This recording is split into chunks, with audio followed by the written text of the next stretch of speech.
Dorset Police Chief Inspector Steve White has spoken at an inquest of how he regrets his decision to mark Gaia Pope as a medium risk missing person instead of a high risk after she went missing from her aunt's house on November the 7th, 2017. Gaia Pope, who suffered from epilepsy, had run away from her aunt's home in what was described as a distressed state. Gaia's aunt, Talia Pope, called police to inform them of Gaia's disappearance, and a missing persons report was later opened by a call handler at 6:15 p.m. Chief Inspector Steve White was Dorset Police's incident commander at the time, but after reviewing the logs and missing persons report, he decided to grade Gaia as a medium risk, despite her health condition and state of mind reported. Although the National Police Air Service was called out to help with the search and what appears to be a single police constable patrolling the town centre, had she been graded as high risk, then senior officers and a specialist police search advisor would have been informed and extra officers would have been drafted in to help with the search. Inspector White, who has since retired from the force, said in evidence at Dorset Coroner's Court that in assessing Gaia as a medium risk, he had considered she had left their aunt's home distressed, had epilepsy, had mental health issues and was receiving counselling as a rape victim. He said, "I think from having looked at the log and from the time receiving the incident log, opening it and collating my risk assessment onto the incident log was around 10 minutes in total. A narrow corridor of time to consider, digest, review and come to a decision. My decision at that time was I felt the risk of harm to Gaia was likely but not serious considering all of those factors."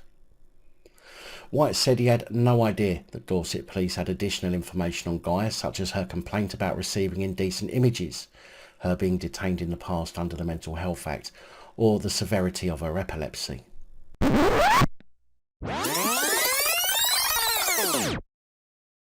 Inspector White, who has since retired from the force, said in evidence at Dorset Coroner's Court that in assessing Gaia as a medium risk, he had considered she had left their aunt's home distressed, had epilepsy, had mental health issues and was receiving counselling as a rape victim.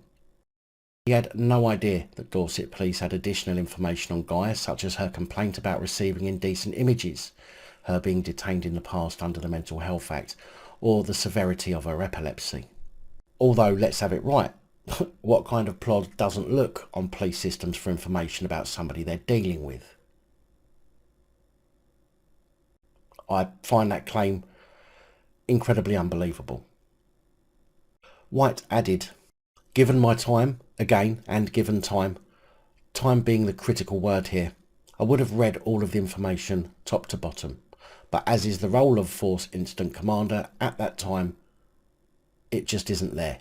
You have to spend a proportionate amount of time dealing with that incident, make a decision and move forward to whatever else needs dealing with." Rachel Griffin, Senior Coroner for Dorset, asked, "From the information available to Dorset Police, she should have been a high-risk missing person from the outset?" White replied, "Yes." He went on, "Can I now say that I now regret having allocated that grading of medium risk?" I'm sure you can say it all you like, Steve, but it's too little too late now, isn't it? When I went home at the end of that shift, I walked out of that door believing I had put in 100% and acted competently and professionally. I had no doubts in my mind about any of the work I conducted that day. Even when I came back the following shift and I saw the missing person inquiry was still ongoing and had escalated, I still didn't have any concerns about my initial grading. I was encouraged that active inquiries were ongoing and I felt I actually played my part in a professional way to this ongoing investigation. What you mean by failing to look at police systems for additional information? You all do it for people taking photos in the streets. It seems beyond a joke that you wouldn't have looked for additional information on someone who's missing to find potential hangouts, friends, contacts, places she might go. Now, I'm not personally suggesting his lack of effort resulted in Gaia's death by failing to have the appropriate resources out looking for her, but the simple act of not checking on police computers for intelligence that could lead to her being found sooner, which would have highlighted the rape, epilepsy and mental health detention that she was held under, would have given you a pretty big clue as to her potential risk. As it was, her risk level was not raised until the following day. Gaia's body was discovered by police 11 days later, naked for some reason, under some bushes between Dancing Ledge and Anvil Point, close to the coastline. The inquest continues, and of course I will bring you further information as it becomes available.